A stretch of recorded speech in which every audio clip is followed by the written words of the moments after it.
Hello students, आज हम पढ़ेंगे मनोविज्ञान के संप्रदाय। मनोविज्ञान की शुरुआत जो हुई थी वो हमारे दर्शन शास्त्र से हुई थी। दर्शन शास्त्र के अंतर्गत पहले मनोविज्ञान को पढ़ा जाता था, फिर धीरे धीरे मनोविज्ञान को दर्शन शास्त्र से अलग करके उसका क्रमबद्ध अध्ययन करने की योजना बनाई गई। उसका श्रेय विलियम वुंट दार्शनिक थे जो जर्मनी के थे, उनको जाता है। उन्होंने दर्शन शास्त्र से अलग करके क्रमबद्ध अध्ययन करने की विधि के रूप में प्रतिपादित किया।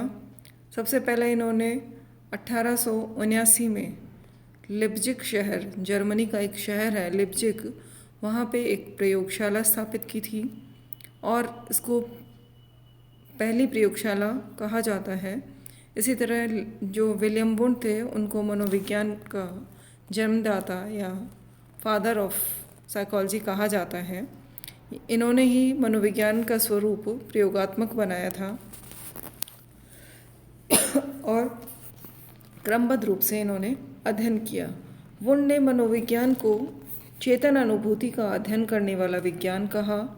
उन्होंने कहा कि व्यक्ति अपनी चेतना में की अनुभूति करता है और उसी का हम अध्ययन करते हैं। उस चेतन अनुभूति में हमारे दो तत्व सम्मिलित होते हैं, संवेदना और भाव। यानी किसी भी चीज़ की पहले हमें संवेदना होती है और उसके पश्चात हमें उसका भाव अनुभव होता है, हमारे मन में उसके प्रति भाव आता है। चेतना को उन्होंने वस्तुनिष्ठ तत्व बताया और भाव की उन्होंने 3 विमाएँ बताई। यानी कि कोई भी भाव हमारे मन में आएगा उसके 3 डायमेंशंस हैं, जैसे उत्तेजना, शांत।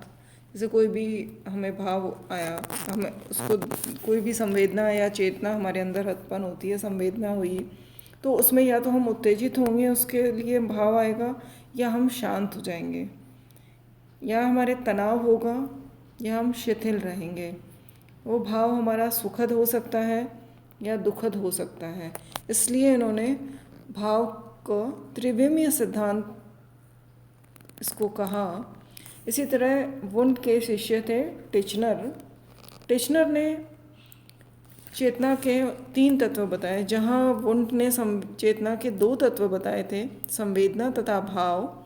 उसी तरह टिचनर ने एक और उसमें जोड़ दिया, प्रतिमा यानी इमेज, कि पहले हमें किसी भी चीज़ की संवेदना होती है, उसका भावपन होता है और उसके पश्चात हमारे मन में उसके प्रति एक इसकी इमेज हमारे मस्तिष्क में बन जाती है। उसी के साथ उन्होंने एक चीज़ और की कि हम मनोविज्ञान का या चेतना जो है, मनोविज्ञान में चेतना जो है उसका अध्ययन किस तरह से करेंगे। उसके लिए उन्होंने एक विधि का निर्माण किया जिसको हम अंतर्निरीक्षण विधि कहते हैं। अंतर्निरीक्षण, जैसा उसका नाम है, अंतर यानी अंदर, यानी अपने अंदर निरीक्षण करना, अपने मन के अंदर झांकना, अपने जो हमें भाव या संवेदनाएं हो रही हैं, जो चेतन अनुभूति हो रही है, उनको हम उनका निरीक्षण करें। चेतना के जो तत्व थे उनकी उन्होंने 2 विशेषताएं बताई थी कि उनमें किस तरह का गुण होगा और कितनी तीव्रता होगी, कम ज़्यादा किस तरह की न होगी। टिचनर जो थे उन्होंने इसमें और 2 विशेषताएं जोड़ दी थी कि स्पष्टता कितनी है। मान लीजिए आपको कोई आवाज़ सुनाई दी, संवेदना हुई हमें कि हाँ किसी की आवाज़ आई, तो अगर उसमें कोई स्पष्टता नहीं होगी तो हम पहचान नहीं पाएंगे। कितनी देर के लिए सुनी है, मान लीजिए स्पष्ट भी नहीं है और कुछ सेकंड्स भी हमें नहीं सुनाई दी कि हमें पता चले कि किस चीज़ की आवाज़ थी। जैसे घंटी बजती है हमारे स्कूल में या कॉलेज में, तो हमें दूर से सुनाई दे जाती है कि बहुत देर तक घंटी बजी, ये कॉलेज की घंटी है, 1 घंटा बज के रह गया तो हमें लगेगा पता नहीं किसका बजा। मंदिर की घंटी बजती है तो हम अलग अलग पहचान लेते हैं ना कि अलग अलग घंटियाँ बजी, तो अगर उनमें स्पष्टता होगी, तीव्रता और कितनी देर तक बजी हैं, तो हम उसमें अंतर कर पाते हैं। इसी तरह टिचनर ने और भी चीज़ें बताई कि ध्यान प्रत्यक्षीकरण। प्रत्यक्षीकरण ये होता है कि कोई भी चीज़ को हम किसी भी उद्दीपक के प्रति व्यवहार कैसे करेंगे, उसको ग्रहण करेंगे। उद्दीपक क्या होता है कि वातावरण में जो भी चीज़ जिसके प्रति व्यक्ति या कोई प्राणी अनुक्रिया करता है या प्रतिक्रिया करता है, अपनी रिएक्शन देता है, उसको उद्दीपक कहते हैं। तो उद्दीपक को हम देखेंगे, ग्रहण करेंगे। कोई चीज़ अगर देखने की है तो हम उसको देख करके प्रतिक्रिया करते हैं, सूंघने की है तो हम सूंघ करके, कोई हमें स्मेल बतानी है कि अच्छी है बुरी है, स्वाद बताना है कि बाहर गर्मी है सर्दी है तो हमें एक फीलिंग होगी। तो ये सारी चीज़ें हमारे प्रत्यक्षीकरण के अंतर्गत आती हैं। वो हमारा किससे होगा? संवेदनाओं से, जो हमारी संवेदना है। तो प्रत्यक्षीकरण हमारे दृष्टि संवेदन के अंतर्गत आता है। तो कोई भी चीज़ के ऊपर हम ध्यान लगाएंगे, उसका प्रत्यक्षीकरण करेंगे। कब करेंगे? जब हम उस पर ध्यान लगाएंगे। इसी तरह साहचर्य, साहचर्य नाम जैसा है कि दो चीज़ों का साथ साथ होना। कोई भी घटना घटित हो गई, वो किसी चीज़ के साथ अगर घटित हो रही है तो हम उसके साथ उसको जोड़ लेते हैं। कई बार हम बहुत सारे अच्छे अनुभव भी जोड़ लेते हैं, कई बार बुरे अनुभव भी जोड़ लेते हैं। कई बार ये होता है कि अरे मुझे तो, मेरे साथ हमेशा ऐसा करता हूँ तो मेरे साथ ऐसा हो जाता है। यानी कि हमने कोई बार घटना जो एक दो बार उनका कोइंसिडेंस इस तरह का हो जाता है कि हम उनको साथ साथ जोड़ लेते हैं, याद कर लेते हैं। संवेदना हमारी 5 तरह की जो हमारी ज्ञानेंद्रियाँ ग्रहण करती हैं, इन सब के बारे में टिचनर ने अपना योगदान दिया। उसके बाद धीरे धीरे हुआ कि लोगों ने संरचनावाद का विरोध करना शुरू किया और उसके विरोध के फलस्वरूप हमारा एक नया क्षेत्र या नया संप्रदाय उभर के आया जिसको हम प्रकार्यवाद कहते हैं, फंक्शनलिज्म। इसके प्रणेता जो थे वो विलियम जेम्स थे। इन्होंने संरचनावाद का विरोध किया। इन्होंने कहा कि किस तरह से हमारी जो चेतना है, व्यक्ति क्या करता है, क्यों करता है, किस तरह का व्यवहार करता है, इन सब के ऊपर इन्होंने बल डाला। और इस संप्रदाय के अन्य लेख जो थे वैज्ञानिक, जॉन डेवी, एंजल हार्वेकर, थॉर्नडाइक तथा वुडवर्थ, ये सब वैज्ञानिक जो थे वो प्रकार्यवादी कहलाए। इन्होंने हमेशा इस बात पे बल दिया कि कोई भी व्यक्ति जो है, क्यों कोई काम कर रहा है, क्यों कोई व्यवहार कर रहा है, इन्होंने चेतना के स्थान पर मानसिक क्रिया या व्यवहार के ऊपर ज़्यादा बल दिया। उन्होंने कहा मानसिक क्रियाओं का हम अध्ययन नहीं कर सकते।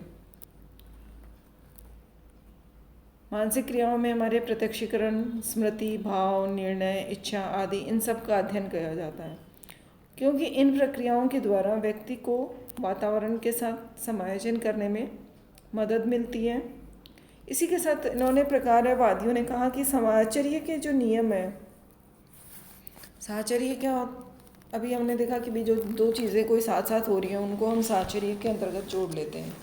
साहचर्य हमारा समानता का हो सकता है, यानी कि दो चीज़ें एक जैसी दिखाई दे रही हों, दो हम चीज़ें हमारे साथ साथ घटित हो रही हों। समीपता, बारंबारता यानी कि फ्रीक्वेंसी बार बार हमारे साथ हो रही हों। इन सब के नियम उन्होंने बताए जो कि हमारे सीखने में ज़्यादा महत्वपूर्ण होते हैं। थॉर्नडाइक जो थे उन्होंने शिक्षा मनोविज्ञान नामक एक पुस्तक लिखी थी जिसमें उन्होंने सीखने के नियम बताए थे। जैसे हम आते हैं ना, करत करत अभ्यास, तो हम बार बार अभ्यास करेंगे, वो नियम, अभ्यास का नियम उन्होंने बताया। प्रयास और त्रुटि का बताया कि जैसे कोई भी काम हम करते हैं, हमारे शुरू में त्रुटियां होती हैं, धीरे धीरे जब हम अभ्यास करते चले जाते हैं तो त्रुटियों में कमी आती चली जाती है और हम ज़्यादा अच्छे से और जल्दी से सीख पाते हैं। इसी के साथ उन्होंने सीखने के लिए संबंधवाद का सिद्धांत भी दिया, जिसके अनुसार वही त्रुटि का सिद्धांत है, सीखने में पहले अधिक त्रुटियां होती हैं और अभ्यास से सीखने में धीरे धीरे उसमें कमी आती जाती है। उसके पश्चात हमारा तीसरा संप्रदाय आता है। जब प्रकार्यवाद पनप रहा था, उसके बाद में कुछ लोगों ने प्रकार्यवाद का भी विरोध करना प्रारंभ शुरू कर दिया। उसके विरोध के परिणाम स्वरूप J.B. वॉटसन जो थे 1913 में उन्होंने व्यवहारवाद की स्थापना की। व्यवहारवाद की स्थापना संरचनावाद तथा प्रकार्यवाद के विरोध के रूप में हुई। इन्होंने कहा कि मनोविज्ञान की विषय वस्तु कभी भी चेतना या अनुभूति नहीं हो सकती, क्योंकि इस तरह की अनुभूतियों का हम कभी भी मापन नहीं कर सकते, उनका प्रेक्षण नहीं कर सकते, निरीक्षण नहीं कर सकते। इनका मानना था कि जब मनोविज्ञान व्यवहार का विज्ञान है तो व्यवहार का ही हम निरीक्षण कर सकते हैं, मापन कर सकते हैं, प्रेक्षण कर सकते हैं, जिसको कि हम माप सकते हैं कि किन परिस्थितियों में व्यक्ति किस तरह का व्यवहार करेगा। अध्ययन विधि के रूप में उन्होंने प्रेक्षण यानी निरीक्षण तथा अनुबंधन को महत्वपूर्ण माना। उन्होंने अंतर्दर्शन विधि का भी विरोध किया। अनुबंधन शब्द जो हमारे यहाँ पे आता है, अनुबंधन से तात्पर्य होता है किसी दो चीज़ों को, दो क्रियाओं को आपस में जोड़ लेना, या कोई एक ऐसी घटना जो सामान्य तौर पे उस उद्दीपक के साथ नहीं होती हो, लेकिन हम उसको उसके साथ जोड़ देते हैं तो वो घटना होने लग जाती है। जैसे आगे चल कर के बहुत सारे अध्ययन किए गए, जिसमें पावलोव एक वैज्ञानिक थे, उन्होंने अनुबंधन का सिद्धांत दिया था। उन्होंने कुत्ते को रोटी डालना शुरू किया। जैसे हम भूखे हैं, कुत्ता भूखा रखा उन्होंने, तो भूखे कुत्ते को अगर हम रोटी देंगे तो नेचुरली वो लार टपकाएगा रोटी को देखते ही। लेकिन उन्होंने क्या किया, उसका अनुबंधन एक घंटी के साथ करा दिया। उन्होंने घंटी बजाई, उसके बाद भोजन दिया। तो कुत्ता क्या होता है कि धीरे धीरे ये सीख लेता है कि घंटी बजते ही मुझे भोजन मिलेगा, तो वो घंटी बजते ही लार टपकाना शुरू कर देता है। यानी उसने घंटी को भोजन के साथ जोड़ लिया, अनुबंधित कर लिया। तो ये चीज़ें व्यवहार के अंतर्गत नई दी गई। उसके बाद उन्होंने एक शाब्दिक रिपोर्ट की विधि भी अपनाई। उन्होंने कहा कि जब हम किसी का निरीक्षण करते हैं, व्यक्ति क्या अनुभव कर रहा है, ये सब जो है वो एक रिपोर्ट के रूप में उसको लिखे। जो प्रयोज्य से तात्पर्य यहाँ होता है जिसके ऊपर हम प्रयोग कर रहे हैं। किसी भी विषय से संबंधित जो भी हम मनोविज्ञान के अंतर्गत प्रयोग करेंगे, जिस व्यक्ति या जीव, जिस प्राणी के ऊपर हम अध्ययन करते हैं, उसको प्रयोज्य कहा जाता है। तो प्रयोज्य के अध्ययन के लिए उन्होंने शाब्दिक रिपोर्ट की विधि को अपनाया। वॉटसन ने सीखने पे, संवेग और स्मृति, इन तीन चीज़ों पे अपना विशेष बल दिया और उस पर कार्य किया। वॉटसन मानते थे कि जो व्यवहार है वो आनुवांशिक नहीं होता। उन्होंने कहा वंशानुगत से ज़्यादा जो है पर्यावरण का प्रभाव ज़्यादा पड़ता है। किस वातावरण में व्यक्ति या प्राणी रह रहा है, उससे उसका व्यवहार ज़्यादा प्रभावित होता है। इसके लिए उन्होंने एक एसार संबंध को बताया कि मानव का व्यवहार जो है वो उद्दीपक अनुक्रिया संबंध पर आधारित होता है। उद्दीपक अनुक्रिया यानी कि व्यक्ति कोई उद्दीपक को देखेगा या उसको ग्रहण करेगा, उसके ऊपर अनुक्रिया करता है। लेकिन कई बार धीरे धीरे आगे चल करके ये कहा गया कि एक ही परिस्थिति में या बहुत सारी अलग अलग परिस्थिति में उद्दीपक एक जैसा है, लेकिन प्रतिक्रिया एक ही व्यक्ति की जो है अलग अलग हो जाती है। तो बाद में इस संबंध को SOR संबंध के रूप में ज़्यादा मान्यता मिली कि उद्दीपक से समान होने पर भी अनुक्रिया कई बार असमान हो जाती है। व्यक्ति एक ही होता है, उद्दीपक भी एक ही है, परंतु अनुक्रिया अलग है। तो कुछ और ऐसा कारण है जो कि अपना प्रभाव डालता है। ये प्रभाव किसका था? व्यक्ति का, प्राणी का। ओ मतलब ऑर्गेनिज्म यानी प्राणी, यानी कि प्राणी की मानसिक स्थिति उस दौरान कैसी है, वो प्रभाव डालता है। प्राणी के प्रत्येक व्यवहार किसी न किसी उद्दीपक के प्रति एक अनुक्रिया होती है, ये वॉटसन ने बताया। उसके बाद अन्य वैज्ञानिक थे इसमें, हल, स्किनर, टॉलमैन, गुथरी। इन्होंने व्यवहारवाद को आगे बढ़ाया।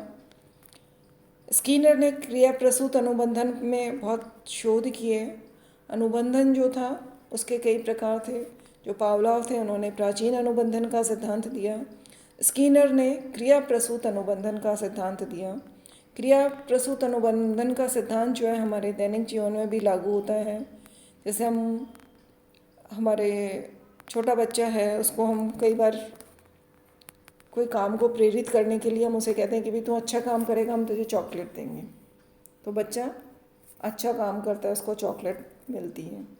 कई बार हम कहते हैं कि अगर गंदा काम किया, कोई चीज़ को तोड़ा फोड़ा, तो हम पिटाई करेंगे। तो वो दंड से बचने के लिए क्या करता है कि भाई उसको पिटाई नहीं हो, इसलिए वो कोई चीज़ को तोड़ता फोड़ता नहीं है। तो ये हमारे क्रिया प्रसूत अनुबंधन के अंतर्गत आता है, जिसमें अधिगम और व्यवहार में पुनर्बलन के महत्व को बल दिया। पुनर्बलन यानी री इन्फोर्समेंट, इंसेंटिव जिसको हम कहते हैं। जैसे हमने कहा ना बच्चे को कि तू अच्छा आज ये काम करेगा देखो हम चॉकलेट देंगे, तो बच्चा उस चॉकलेट के लालच में, उस चॉकलेट यहाँ उसके लिए क्या है, पुनर्बलन है, इंसेंटिव है, री इन्फोर्समेंट है। यहाँ बच्चा उस चॉकलेट को प्राप्त करने के लिए काम करता है, यानी वो कोई चीज़ को सीखेगा या व्यवहार को करेगा। उनके अनुसार कोई भी व्यवहार करने के बाद प्राणी को जब पुनर्बलन मिलता है, यानी आज बच्चे ने काम किया, उसको चॉकलेट मिली, तो अगली बार भी वो कोशिश करेगा कि मैं काम करूं, मुझे चॉकलेट मिले।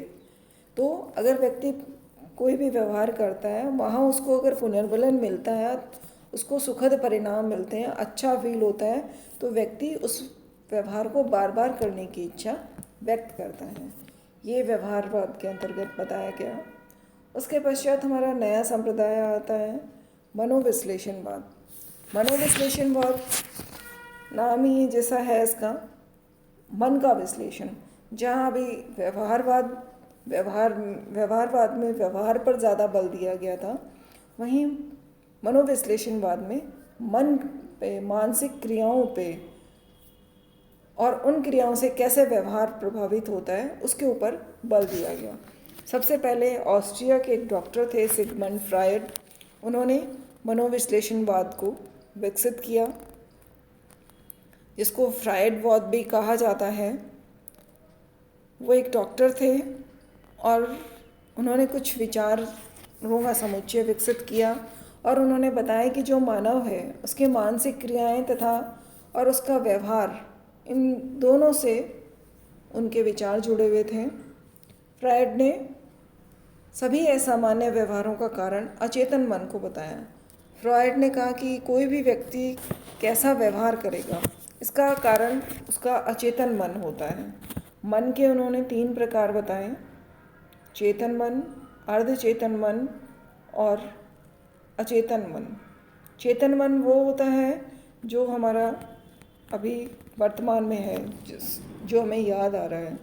अर्धचेतन जो हम थोड़ा से प्रयास के द्वारा याद कर सकते हैं। और अचेतन मन वो होता है जो हमारे बचपन से जो कुछ भी हमारे मन में बैठ गया है लेकिन हमें याद नहीं है। बचपन की कुछ घटनाएं हैं, जैसे कई तो हमें हर समय याद रहती हैं, कुछ हमें कोई घटना घट जाती है उसको देख के याद आ जाती हैं। कुछ ऐसी होती हैं घटनाएं जो हमें कभी याद नहीं आती लेकिन उनका प्रभाव हमारे ऊपर बहुत ज़्यादा पड़ता है, वो हमारा अचेतन मन होता है। उन्होंने कहा कि अचेतन मन में ही जो है बचपन की सभी अनुभूतियाँ तथा लैंगिक अनुभव संचित होते हैं और वो अचेतन मन ही हमारे व्यक्ति के व्यवहार को नियंत्रित करता है, संचालित करता है।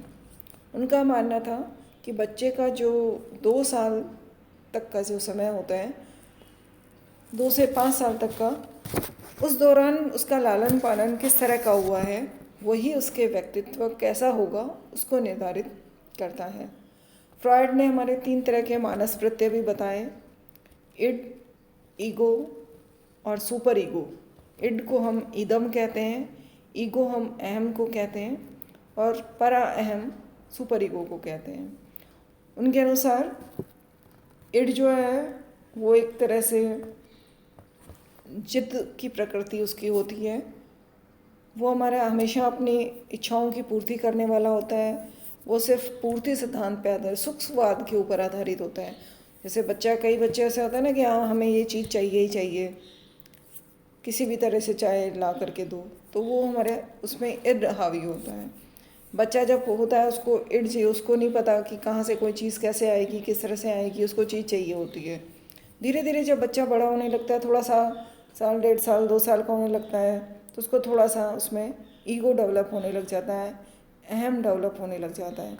वो वास्तविकता, अहम हमारे वास्तविकता पे आधारित होता है और वो परिस्थितियों को समझने लग जाता है। जैसे थोड़ा बच्चा बड़ा होता है, थोड़ा सा समझ लगता है, हम उसको डांटते हैं, गलत कुछ काम करता है, कोई चीज़ को थोड़ा फोड़ी करी या कुछ और गलत किया तो हम उसको डांटते हैं, तो उसको धीरे धीरे समझ आने लग जाता है कि अगर मैंने ऐसे किया तो तुझे डांट पड़ेगी, यानी कि वो रियलिटी को समझने लग जाता है। थोड़ा और बड़ा होता है तो उसमें सुपर ईगो डेवलप होता है।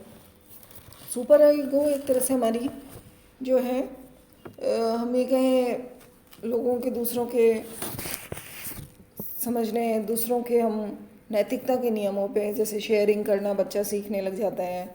हमारी कोई भी चीज़ है हम उसको ये लगने लगता है कि क्या चीज़ अच्छी है क्या बुरी है। नैतिकता हमारी यहाँ पे धीरे धीरे उससे जुड़ने लग जाती है। इन तीनों का जो रेशो है, अनुपात ही हमारे व्यक्तित्व का निर्धारित करता है कि हमारी जो भी इन तीनों में से व्यक्ति में ज़्यादा होगा, व्यक्ति की प्रवृत्ति है उसी तरह की होती है। उसके बाद हमारा अगला संप्रदाय आता है गेस्टाल्टवाद। गेस्टाल्टवाद जो है इसके संस्थापक हमारे मैक्स वर्दहाइमर, कोफका तथा कोहलर थे। इन्होंने इस बात पे बल दिया कि कोई भी व्यक्ति का जो व्यवहार है उसका हम टुकड़ों में अध्ययन नहीं कर सकते, उसको हम संपूर्ण रूप में ही अध्ययन कर सकते हैं। संपूर्ण रूप में अध्ययन करेंगे उसका इम्पोर्टेंस ज़्यादा होती है टुकड़ों की बजाय। उन्होंने कहा कि जो टुकड़े मिलकर के संपूर्णता बनाते हैं वो हमारे जो संपूर्णता है उससे ज़्यादा अच्छी होती है। संपूर्णता की विशेषताएं टुकड़ों की विशेषताओं से अलग होती है। जैसे मान लीजिए अगर हम कोई भी सर्किल बनाया हमने और उस सर्किल में बीच बीच में गैप छोड़ दिया, लेकिन अगर हमें दिखाया जाए कि क्या दिखाई दे रहा है तो हम उसको कहेंगे ना ये सर्किल है, वृत्त है।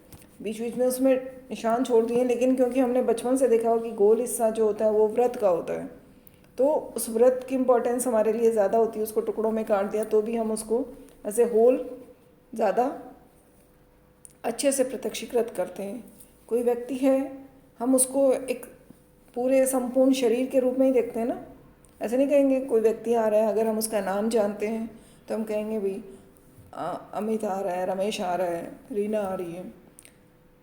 ऐसे तो नहीं कहेंगे एक आदमी दिखाई दे रहा है, उसके 2 आँखें हैं, एक नाक है, मुंह है, ऐसे नहीं बोलेंगे। पूरा संपूर्ण रूप में एक लड़की है, लड़का है, कोई पशु है, क्या है, संपूर्ण रूप में उसका वर्णन करते हैं। उसी के रूप में वो ज़्यादा अच्छा हमें दिखाई देता है, ज़्यादा अच्छा वर्णन हम उसका कर सकते हैं। तो इन्होंने जो है संपूर्णता के ऊपर बल दिया और संपूर्णता के लिए उन्होंने शब्द का इस्तेमाल किया गेस्टाल्ट। गेस्टाल्ट जो है उसका अर्थ होता है आकार या आकृति। गेस्टाल्टवाद का जो अध्ययन हम करते हैं प्रत्यक्षीकरण में, सीखने में, चिंतन में, स्मृति में, इन सब चीज़ों में हम गेस्टाल्टवाद का उपयोग करते हैं। तो ये थे हमारे मनोविज्ञान के संप्रदाय। आगे चल कर के हम इनके बारे में और विस्तृत जानकारी हासिल करेंगे।